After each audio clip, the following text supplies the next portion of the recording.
कृष्ण दो एक है, अंतर नहीं निमेष, इनके नयन गंभीर है। राम कृष्ण में अंतर कैसे पता चलेगा? राम कृष्ण की आप आंखों में देख लीजिए, इनके नयन गंभीर हैं और उनके चपल विशेष। देखिए, कृष्ण जी की कथा चटपटी कथा है, कृष्ण जी की कथा खट्टी कथा है, कृष्ण जी की कथा मीठी कथा है। राम कृष्ण की कथा में जो अंतर समझते हैं, राम कृष्ण दोनों ही कथाएं बड़ी अच्छी लगेंगी। कैसे? जहां पर कृष्ण की कथा कहीं भी आप सुनने जाओ, कृष्ण जी की कथा चल रही हो तो कृष्ण कथा आप दिल से सुनिए। क्यों? क्योंकि कृष्ण कथा अति चटपटी, कृष्ण कथा चटपटी है ना, कम से कम सरे हिला दिया करो, चटपटी है ना। हाँ, और राम जी की कथा जब चल रही हो तो राम जी की कथा ठोस कथा है, राम जी की कथा मर्यादित कथा है, राम जी की कथा सीधी कथा है। इस कथा को सुनने के लिए दिल लगाओगे कभी ये कथा अच्छी नहीं लगेगी। राम जी की कथा जहां भी कथावाचक सुना रहा हो तो हमेशा दिमाग से सुनिए। राम जी की कथा मर्यादित है, ठोस है, और जरूरी है कि जब राम जी की कथा चल रही हो तो पंडाल में ठोस और मर्यादित लोग भी बैठे हो, तब राम कथा अच्छी लगेगी। आजकल आप देखो, आजकल के लड़का कन्हैया बहुत बने घूमर। आजकल जितनी हमारी युवा, मतलब हम आप लोगों को थोड़ी ना बोले याद, ये तो सब देवता बैठे। आजकल के जितनी युवा पीढ़ी है, आजकल के जितने लड़का, ये सब कन्हैया बहुत बने घूमर। अच्छा, कन्हैया बनने के पहले थोड़ा सोच लीजिएगा, राम जी बनिए। राम जी बनोगे तो पूजे जाओगे, और कृष्ण जी बनोगे तो मारे जाओगे। कृष्ण जी बनोगे तो इतनी पिटाई होगी कि जमानत करने के लिए कोई वकील तो नहीं मिलने वाला। अच्छा, जितनी युवा पीढ़ी कृष्ण बन रही है, अगर कृष्ण बनते हो तो कृष्ण जी वाले कामों तो करो। कृष्ण जी क्या करते थे बताऊं? कृष्ण जी क्या करते थे? 7 कोस के गिरिराज महाराज को एक उंगली पर उठा देते थे, और तुम 10 पसेरी गेहूं पिसावत मोटरसाइकिल से। कन्हैया बने घूम रहे। कन्हैया जी क्या करते थे? कन्हैया जी 7 फन वाले कालिया नाग पर नाचते थे। हम कहे तुम कन्हैया हो तो बरजतिया के आगे नाचो। कन्हैया लड़का बड़े बड़े घूम रहे हैं। कन्हैया जी क्या करते थे? कन्हैया जी जब गोपियां स्नान करने जाती थी तो उनके कपड़े चुरा लेते थे, और कोई स्नान करे जाए, अम्बाओ संभाओ तो तुम चुराओ, फिर देखो क्या पूजे जाओगी। राम जी बनो तो पूजे जाओगे, कृष्ण जी बनोगे तो मारे जाओगे। राम जी बनिए। क्या करते थे राम जी? रात काल उठ के रघुनाथा, मातु पिता गुरु नावै माथा। ध्यान से जरा सुनिएगा, बात बहुत छोटी सी है लेकिन ध्यान देने योग्य बात है। एक बार सुनसान रास्ते पर एक लड़की खड़ी थी, बिल्कुल अकेली, ना उसके साथ उसका पति, ना उसके साथ उसका भाई, ना उसके साथ उसके पिताजी। अकेली रोड पर रात के 12 बजे लड़की खड़ी है, और तब तक एक युवक निकला, नई उम्र का था। तो लड़की उस युवक से बोली, भैया हमें हमारे घर छोड़ दो। तो लड़का थोड़ी देर सोचता रहा, फिर बोला बैठो। लड़के ने उस लड़की को बिठाया और उस लड़की को उसके घर छोड़ दिया।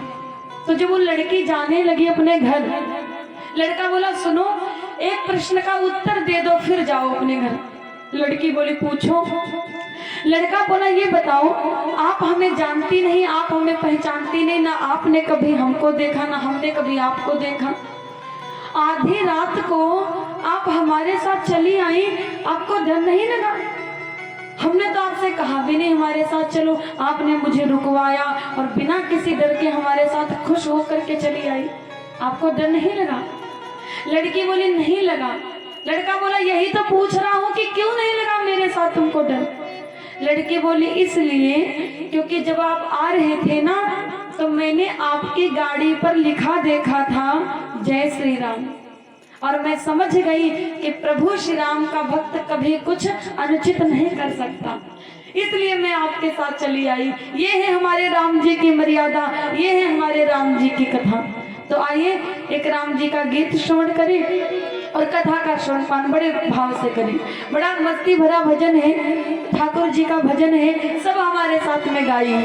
अरे राम जी से पूछे, राम जी से पूछे, राम जी से पूछे जनकपुर के नारी बता जब हुआ। अरे राम जी से पूछे जनकपुर के नारी बता जब हुआ। बहुत अच्छा भजन लगेगा, पहले इनकी देखो, हम गाएंगे बाद में बजाए पहले ले आए। अरे राम जी से पूछे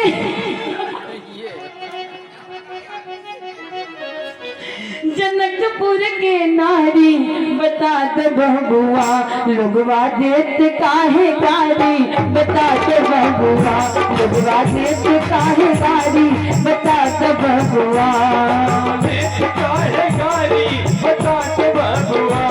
अरे राम जी से पूछे, राम जी से पूछे, राम जी से पूछे जनकपुर के नारी बता दे बहुआ, लोगवा देत काहे गारी बता दे बहुआ, लोगवा देत काहे गारी बता दे बहुआ, लोगवा देत काहे गारी बता दे बहुआ।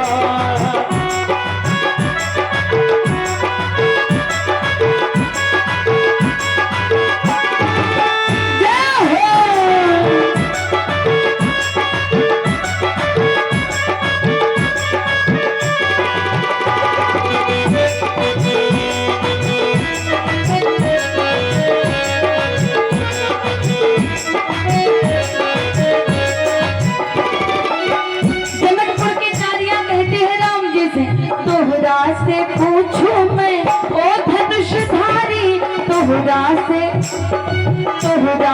पूछूं मैं ओ धनुषधारी, तोहरा से पूछूं मैं ओ धनुषधारी।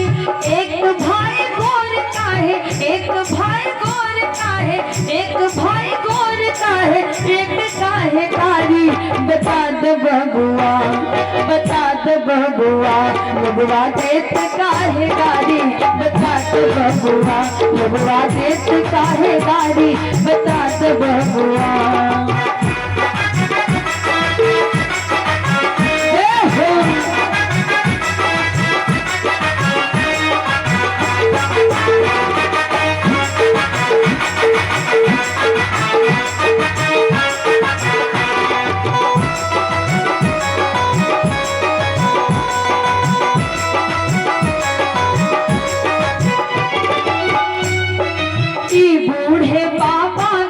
पाकल पाकल दाढ़ी, ई बूढ़े बाबा की पाकल पाकल दाढ़ी, देखन माँ पातर, देखन माँ पातर और खाए भर भारी बता दे बहुआ, बता दे बहुआ, लोगवा देत काहे गारी बता दे बहुआ, लोगवा देत काहे गारी बता दे बहुआ, लोगवा देत काहे गारी बता दे बहुआ।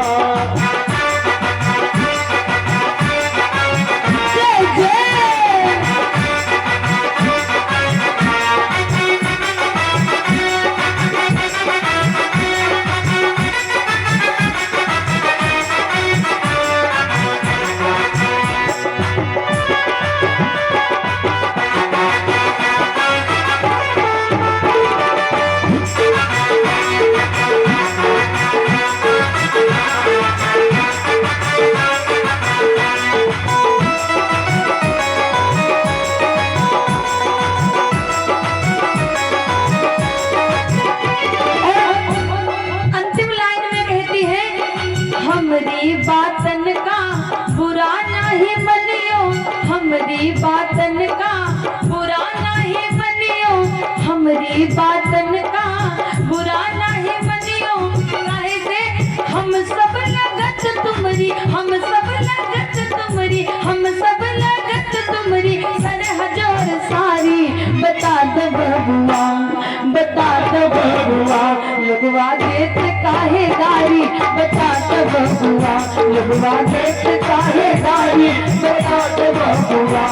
अरे राम जी से पूछे, राम जी से पूछे, राम जी से पूछे जनकपुर के नारी बता दे बबुआ लगवा देत काहे गारी बता दे बबुआ लगवा देत काहे गारी बता दे बबुआ लगवा देत काहे गारी बता दे बबुआ लगवा देत काहे गारी बता दे बबुआ।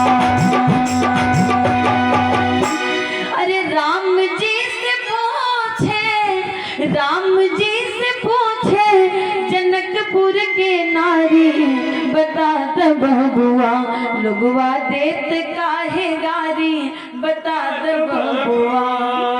कुछ ना कही तो कम से कम सर हिला दिया करो, ताली बजा दिया करो, हमको लगे कि आप लोग सुन तो रहे हो। ऐसे बैठ जाती जैसे ठूट बैठा है, न हिलना न डुलना, कुछ तो किया करो, कुछ तो इंस्पिरेशन दिए करो। लेकिन कहीं कहीं की जनता इतनी बढ़िया होती है, हम लोग 3-3 घंटा भागवत सुनाते और 3 घंटा में कम से कम 300 बार कहते ताली बजाओ राम का नाम बोलो, लेकिन उन पर कोई अतकाती का तुम पगले तो काम करो ना। एक लड़का था स्कूल में पढ़ता था, अब वो पढ़ता लिखता कुछ नहीं, बिल्कुल पढ़ता लिखता नहीं। अब एग्जाम आ गए, मतलब पेपर आ गए, तो उस लड़के ने सोचा पढ़ा लिखा था कुछ है नहीं तो पास कैसे होंगे। तो लड़का जिस टीचर के पास पढ़ता था उन टीचर के पिताजी मर चुके थे। तो लड़का टीचर के पास गया, बोला सर जी आज हमारे सपने में तुम्हारे बाप आए थे। अच्छा सच में? लड़का बोला हाँ सर जी। अच्छा क्या कह रहे थे? लड़का बोला सर जी तुम्हारे बाप कह रहे थे कि इसको पास कर देना अच्छे नंबरों से, बिल्कुल कुछ लिखे ना लिखे पास कर देना। अब टीचर ने लड़के के देखा, टीचर ने कहा चक्कर लाना। अब कल लड़का वो आया, टीचर ने कहा लड़के से इधर आओ, आज हमारे बाप हमारे सपने में आए थे और कह रहे थे उस लड़के को पास वास मत करना, वो निकम्मा कुछ नहीं पढ़ता लिखता। टीचर ने सोचा अब लड़का कुछ नहीं बोलेगा और लड़का दूर खड़ा हुआ जाकर बोला तुम्हारे बापा दुई कौड़ी तुमसे कुछ और कहते हमसे कुछ और कहते। तो आइए बड़े भाव से श्री राम कथा को श्रवण करें। और राम कथा सुनाने के पहले मैं आपको कुछ बता दूं कि यहाँ का कार्यक्रम मुझे नहीं पता था कि मुझे आना है और आज थोड़ा हमें दिक्कत भी थी, फिर भी हम आ गए हैं। बहुत अच्छा लगा मुझे बात करके, भैया से बात हुई, विमलेश मिश्रा जी से बात हुई, बहुत अच्छा लगा बात करके। मैंने सोचा भाई इतने अच्छे लोगों के बीच में एक ही मीटिंग बोलो लेकिन जाना चाहिए, तो आ गए और कृपा थी यज्ञ पुरुष भगवान की मुझ पर, आप लोगों से मिले। आइए कथा का रसपान बड़े भाव से करें। एक बार हमारे साथ में जगा दीजिए, ज्योत से ज्योत जलाते चलो प्रेम की गंगा। पूरा ना गए भाई, ये सब जने याद कर लेती हैं। बहुत सुंदर कथा आपने सुनी, परीक्षित श्राप की कथा आप सुन रहे थे श्रीमद् भागवत महापुराण के माध्यम से। अब राम कथा के माध्यम से कथा का श्रवण पान करें। गोस्वामी बाबा तुलसीदास महाराज जी ने वर्णन किया है, बड़ी सुंदर कथा। श्रीमद् भागवत में कथा महाराज सुखदेव जी सुनाते हैं और परीक्षित महाराज श्रवण करते हैं। श्री राम कथा में भोलेनाथ सुनाते हैं और पार्वती मैया श्रवण करती हैं। भोलेनाथ कथा सुनाते हैं माता पार्वती को,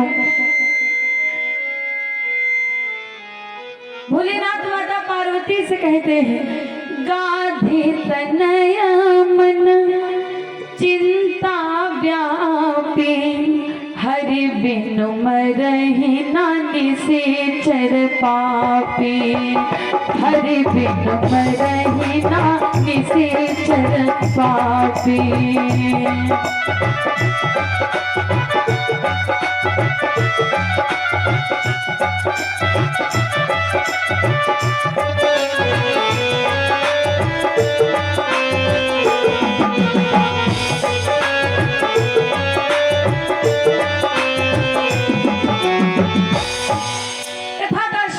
कराते हैं। बोले देवी गाधी तनय मन चिंता व्यापी हरि बिनु मरहि न निश्चर पापी। गाधी तनय कौन है, ध्यान से सुनिएगा। गाधी तनय यानी विश्वामित्र जी के मन में चिंता जगी है। हरि बिनु मरहि ना निश्चर पापी। विश्वामित्र जी जाति के ब्राह्मण तो थे नहीं, वो तो क्षत्रिय थे। वो खुद अगर चाहते तो राक्षसों का वध कर सकते थे, लेकिन उन्होंने शस्त्र न उठाने की सौगंध ली थी। अब यज्ञ करते हैं, यज्ञ में ताड़का के पुत्र मारीची सुबह हुआ करके रक्त डाल देते हैं, खून डाल देते हैं, हड्डी डाल देते हैं, मांस डाल देते हैं, लेकिन यज्ञ पूरा नहीं होने देते हैं। इसलिए विश्वामित्र जी जान गए कि हरि बिनु मरहि ना निश्चर पापी। आए राजा दशरथ जी के यहाँ, और जैसे राजा दशरथ जी के यहाँ आए, राजा दशरथ जी ने सिंहासन पर बिठाया, पूजन सेवा सत्कार किया, और पूजन सेवा सत्कार करके बोले महाराज आप सुबह सुबह हमारे यहाँ आ गए हो, हमारे तो भाग्य जाग गए महाराज, लेकिन सुबह सुबह आए हो तो कोई बात है, कोई दुख है, कोई कारण है महाराज, बताओ। विश्वामित्र जी ने कहा महाराज मैं अपना यहाँ पर दुख आपको बताने आया हूँ। क्यों दुखी हो महाराज? गुरु विश्वामित्र ने कहा मैं यज्ञ जिस समय करता हूँ मुझको निश्चर दुख देते हैं।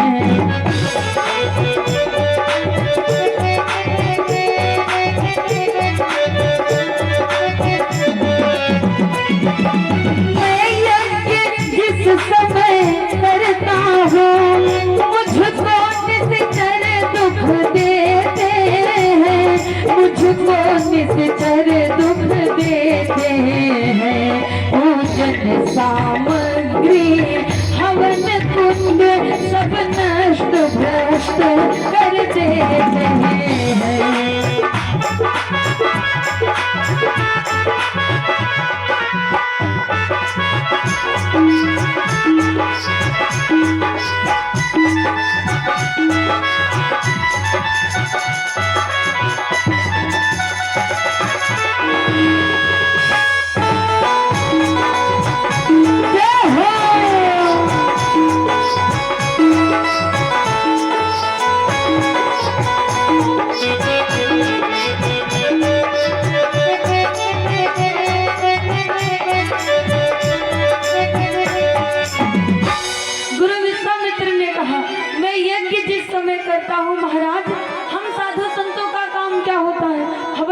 पूजा करो, कथा का प्रचार प्रसार करो, यज्ञ करो, वो भी राक्षस नहीं करने देते।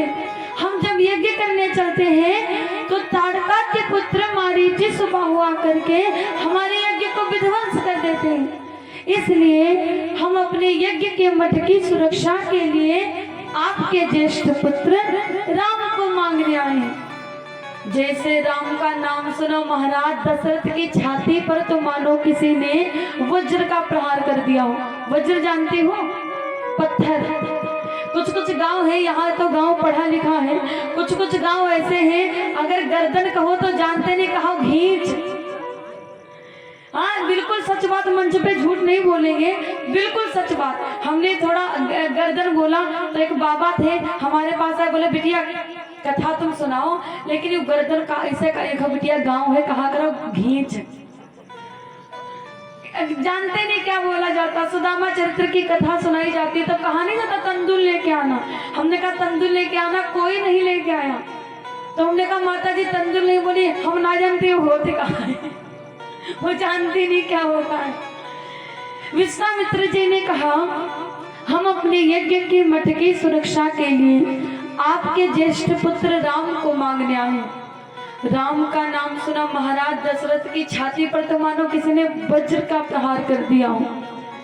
राजा दशरथ ने कहा महाराज मुझे मेरे चारों पुत्र बड़े प्रिय हैं, मुझे सभी पुत्रों से बड़ा प्रेम है, लेकिन जिस राम को आपने मांगा है तो सब ते प्रेम राम ते दूना। मुझे राम से 700 से ज्यादा प्रेम, कैसे दे दूं मैं अपने राम को। महाराज आपको तो जो मांगना था आपने बड़ी आसानी से मांग लिया, लेकिन आप भूल गए कि चौथे पन पायो लचारी, ऋषि बचन नहीं कहे वो विचार। आपको तो जो मांगना था बड़े आराम से मांग लिया, लेकिन महाराज मैं कैसे दे दूं मैं अपने राम को? आपको यज्ञ की सुरक्षा ही तो चाहिए, यज्ञ की तो सुरक्षा चाहिए। मैं चलूंगा, आप एक महाराज इशारा कर दो, आपके एक इशारे पर मैं अपनी सहस्त्र सेना भेज दूंगा। महाचक्रवर्ती दसों दिशाओं पर विजय प्राप्त करने वाला ये राजा दशरथ आपकी सेवा में चलेगा, मैं राम को नहीं दूंगा। तब गुरु वशिष्ठ ने उनको समझाया। और आप लोग भी सुनिए कि दान असली होता क्या है। हम लोग माताओं की मानसिकता, और ये मत सोचना आपकी बुराई, क्योंकि आपकी बुराई करेंगे तो हम का इनके बिरादरी थोड़ी ना है, हम भी तो आपके बिरादरी हैं। माताओं की मानसिकता होती है, यज्ञ हो भागवत हो, ये कोई साड़ी इनके पास होगी पहनेगी नहीं, सस्ती वाली पहनेगी नहीं, कहते यज्ञ होगी चढ़ा देना। करते हो ना? जब चौराहे पर जाएंगे, जो सबसे सस्ते सड़े गले सेव रखे 1 किलो तौल दो, क्योंकि यज्ञ में चढ़ाना, कौन सो खाना है।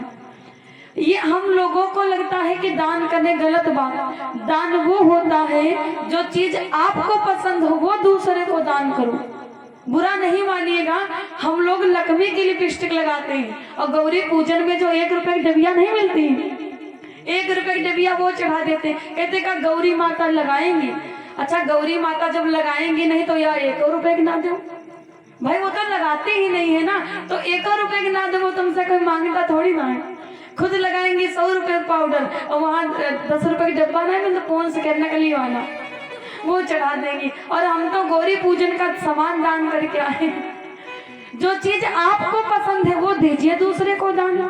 वशिष्ठ ने समझाया कि इन्होंने आपको नहीं मांगा है, इन्होंने आपकी सेना को नहीं मांगा है, इन्होंने राम को मांगा है।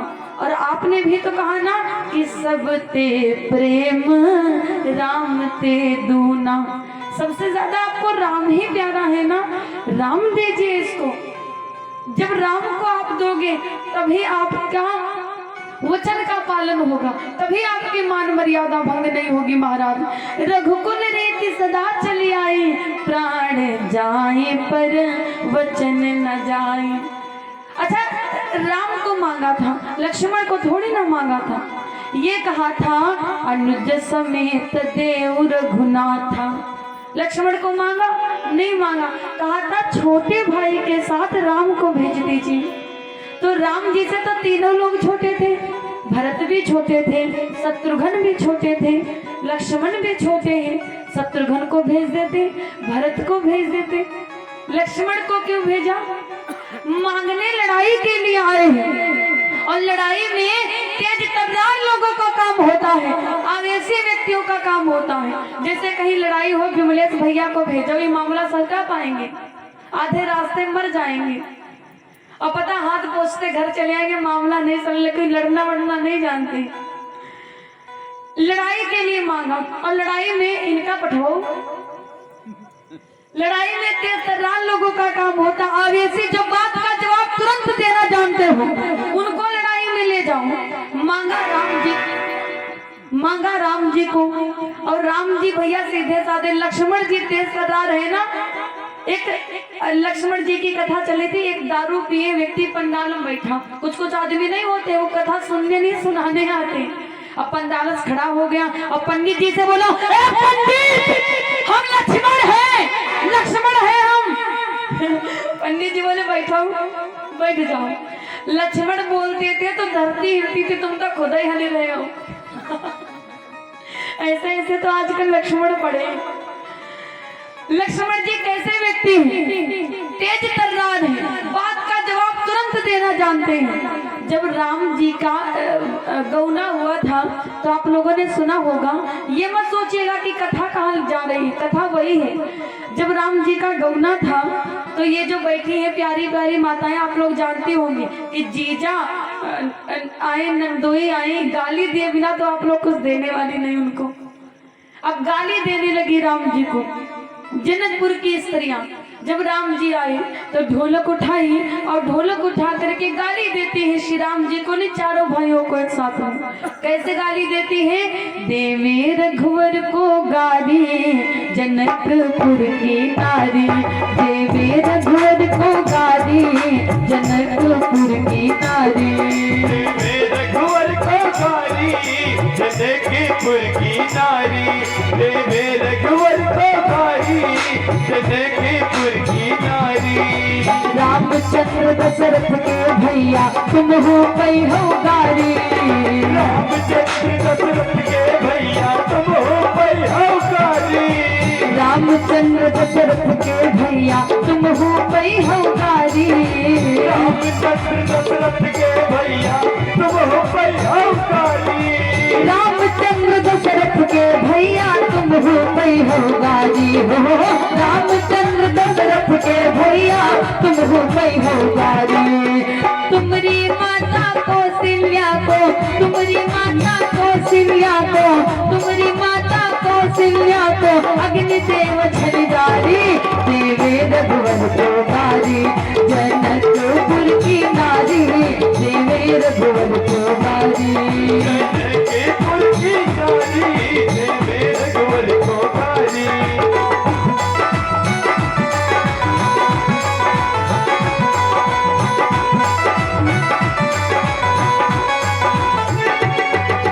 राम लक्ष्मण भरत शत्रुघ्न सब जन पई हो गारी, राम लक्ष्मण भरत शत्रुघ्न सब जन पई हो गारी, राम लक्ष्मण भरत शत्रुघ्न सब जन पई हो गारी हो, राम लक्ष्मण भरत शत्रुघ्न सब जन पई हो गारी। तुम्हारी बहिनी लक्ष्मण जी की भौहें तिरछी हो गई, गाली देती है तुम्हारी बहिनी शांता को, तुम्हारी बहिनी शांता को लैके जटाधारी, देवे रघुवर को गारी, हाँ जनकपुर के नारी, देवे रघुवर को गारी, जनकपुर के नारी, देवे रघुवर को गारी, जनकपुर के नारी, देवे रघुवर को गारी, जनकपुर के नारी, देवे रघुवर को गारी। राम जी की माता जी को गाली दी, राम जी की बहन जी को गाली दी, तुम्हारी बहनी शांता को लैगे जटाधारी। अब जानते हो एक बूढ़ी बूढ़ी माता जी थी, बड़ा बूढ़ी बूढ़ी बेचारी थी। माता जी आई, बोली हाय बच्चे हम तो गाने बजाने को रह गए। दूसरी वाली बोली तो कहाँ बिगड़ गया ले ढोलक, तुम भी जिसको गाली देना हो दे दो। और उन माता जी ने ढोलक पकड़ी, पूरी पब्लिक में नजर घुमाई, उनको कोई नहीं दिखा, उनको दिख गए पूंछ वाले हनुमान जी। उन्होंने हनुमान जी को गाली दे दी और बड़ी तगड़ी वाली दे दी हनुमान जी को।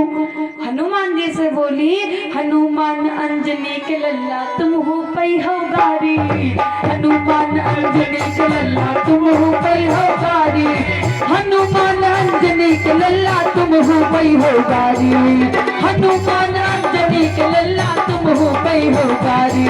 तुम्हारी नानी हनुमान जी की पूंछ खड़ी सीधे सीधे बोली तुम्हारी नानी अहिल्या को, तुम्हारी नानी अहिल्या को इंद्रदेव झलगारी, देवे रघुवर को गारी, हाँ जनकपुर के नारी, देवे रघुवर को गारी, जनकपुर के नारी, देवे रघुवर को गारी, जनकपुर के नारी, देवे रघुवर को गारी।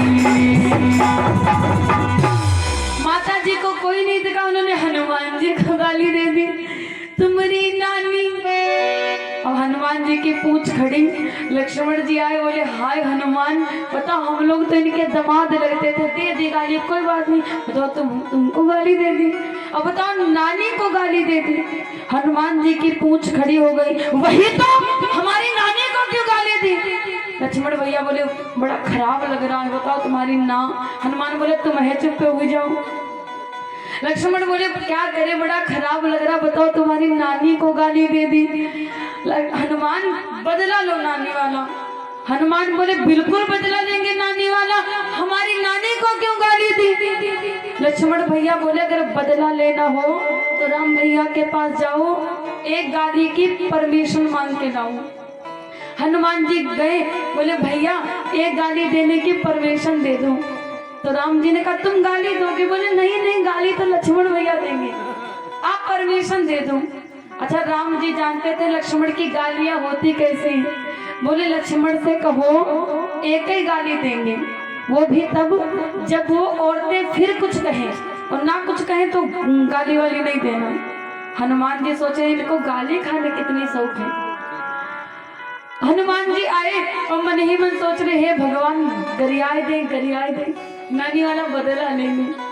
अब कोई कोई माता जी मानती थोड़ी ना है, कोई कोई माता जी बड़ी जिद्दी होती। माता जी आई, बोली बताओ विदाई का समय आ गया, हम गा ही नहीं पाए, उनको दे दी ढोलक, तुम लो तुम भी गा लो। वो माता जी ने पब्लिक में नजर घुमाई, बोली ये सब लड़का अयोध्या के हैं, पीछे से बोले सबके सब अयोध्या के, बंदर ना जाने कौन कहाँ का। हनुमान बोले लक्ष्मण दो गाली। लक्ष्मण बोले बंदर तो तुम ही हो, कुछ गाली वाली दे तभी तो गाली देंगे। और माता जी नहीं मानी, दे दी गाली। माता जी बोली इन लड़कों की एक नई बात बताओ। माता जी बड़ा बढ़िया वाली गाली दे रही, बोली ना माता ने जाई, गाली दे रही है जनकपुर की नारियां श्री राम जी को, ना वीरों से होते न बलबीरों से होते, ना वीरों से होते न बलबीरों से होते, अवधपुरी माँ पैदा लड़का खीर से होते, देखो खीर से होते, अवधपुरी माँ पैदा लड़का खीर से होते, देखो खीर से होते।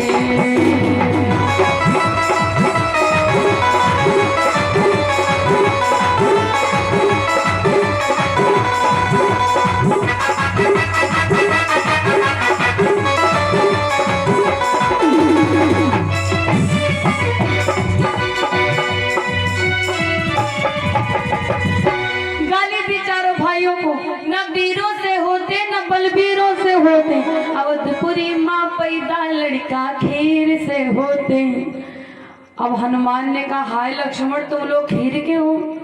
लक्ष्मण ने कहा हनुमान हमारे यहाँ तो बच्चे खीर से पैदा होते हैं, इनके यहाँ की नई बात बताऊं, इनके यहाँ तो माता भी ना हो तब भी बिटिया हो जाती। सब औरतें चुप, हायो कही है का।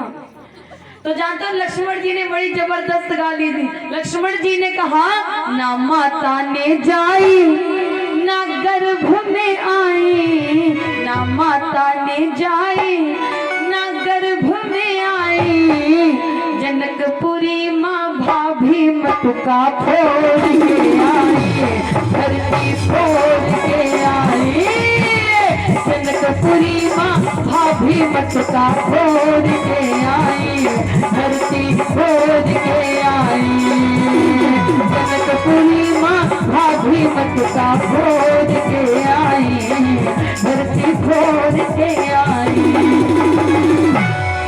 जत्ती जनती रहा सीता खेतम भाई वही तो चुप्पे जत्ती रानी तो के सीता खेता भाई रहा चिपरा सीता खेता है भाई रहा। लक्ष्मण की कहने का मतलब ये था, ये कोई कथा नहीं थी, ये केवल एक उदाहरण था, सूत्र था कि लक्ष्मण जी कितना तेज सर्रार हैं। हम जब छोटे थे तो बड़े बुजुर्ग हमें सिखाते थे, देखो बेटा जो तोकू काटे बवे ताही बवे तो फूल, तोकू फूले फूल हो, है ना, बाको हो त्रिशूल। आजकल वो जमाना नहीं, गांधी के जमाने के जीने वाले हम लोग नहीं है कि जो तोकू काटे बवे ताही बवे तो फूल। लक्ष्मण जी के जमाने में जियो कि जो तोकू देख काटे बाको जो तुम भाला, दुश्मन साला याद रखे उसका किससे पड़ा है पाना। ये जिंदगी जियो, ये जिंदगी वो नहीं जानता। कोई थप्पड़ मारेगा दूसरा गाल दोगे तो वो गर्दन पकड़ लेगा आपकी। आजकल हमारे सम्मान को लोग छोटापन समझने लगते हैं, वो सम्मान नहीं समझते, वो छोटापन समझ लेते हैं। लक्ष्मण जी की तरह जिंदगी जियो, हम सनातन धर्म के लोग हैं। कोई थप्पड़ मारे तो सीधा गर्दन पर हाथ रखो उसकी, अगर कोई प्रेम से बोले तो उसे पलकों पर बिठाओ, कोई इज्जत दे तो उसे इज्जत दीजिए। लक्ष्मण जी श्री राम जी को मांगकर गुरु विश्वामित्र आते ही ताड़का का वध किया। भगवान ने गुरु विश्वामित्र से कहा, निर्भय यज्ञ करहु तुम जाइए। गुरु जी आप जाइए, यज्ञ कीजिए, हम दोनों भाई आपके यज्ञ के मठ की सुरक्षा करेंगे। भगवान ने 1.5 राक्षसों को मारा। 1.5 कैसे? 1.5 जानते हो कैसे? मारीच को भगवान ने मारा नहीं है, अधमरा कर दिया। अधमरा मतलब आधा मार दिया। अधमरा करके समुद्र के पार फेंक दिया और सुबाहु को पूरा मार दिया। हो गए ना 1.5 राक्षस, और बाकी सबका काम लक्ष्मण भैया ने फाइनल कर दिया। गुरु विश्वामित्र से श्री राम जी ने कहा, गुरु जी अब हम अपने घर जाएं। गुरु जी ने कहा, राम अभी तो तुम्हें एक और यज्ञ संपन्न करना है, और उस यज्ञ का नाम है धनुष यज्ञ। मेन कारण तो वही है ना। बोले राम तुम्हें एक और यज्ञ संपन्न करना है, और उस यज्ञ का नाम है धनुष यज्ञ। ऐसा कोई देश नहीं था, ऐसा कोई राज्य नहीं था, ऐसा कोई नगर नहीं था जहाँ पर राजा जनक ने जानकी मैया के स्वयंवर की पत्रिका ना भिजवाई हो, दशरथ को नहीं दी थी। तो क्या दशरथ से कोई लड़ाई थी? नहीं थी। दशरथ जी से कोई मतभेद था? नहीं था। जब कोई मनमुटाव नहीं था, कोई मतभेद नहीं था, कोई लड़ाई नहीं थी, तो दशरथ क्या कोई छोटे मोटे राजा हैं? महाचक्रवर्ती सम्राट राजा दशरथ जी को न्योता नहीं पहुंचाया। क्यों नहीं पहुंचाया? एक उदाहरण आता है। एक बार राजा जनक जी की बगिया सूख गई, तो राजा जनक जी के गुरुजी ने कहा कि अगर आपकी बगिया को महाराज को सती सींच दे तो ये हरी भरी हो जाएगी। अच्छा, जनक जी ने क्या किया? जनक जी ने दशरथ के लिए पत्रिका लिखी, आपके यहाँ कोई सती हो तो भेजो। भाई ये तो गलत बात है ना। बात ही हाथी पाइए, बात ही हाथी पाओ। चाहो तो बात से किसी का दिल जीत लो, चाहो तो किसी के दिल में नफरत कर दो। उन्होंने लिखा है कोई सती हो तो भेजो। दशरथ जी को पढ़ के गुस्सा आया, क्या हमारे यहाँ कोई सती नहीं है क्या? जानते हो दशरथ जी ने भी वही किया। एक धोबिन जात की लड़की जा रही थी गोबर लेकर के, बोले बिटिया यहाँ हो और जाओ जनक की बगिया सींच कराओ।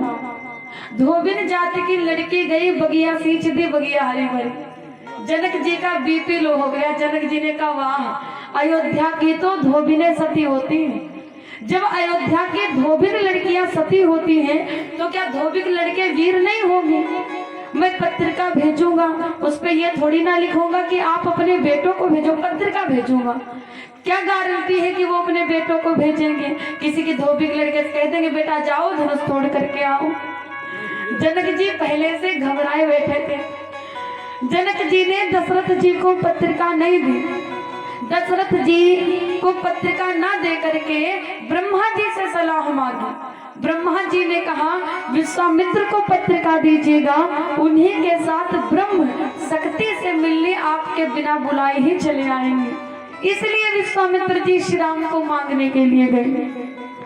आए श्री राम जी मांगने, आए श्री राम जी विश्वामित्र के साथ हुए। देखिए राजा जनक जी की प्रतिज्ञा थी 365 दिन की, और जब श्री राम जी गए थे तो मात्र बचे थे 2 दिन, यानी 363 दिन निकल चुके थे। राम जी लक्ष्मण के साथ गए। राम जी ने सोचा कि हमारे साथ लक्ष्मण भैया भी आए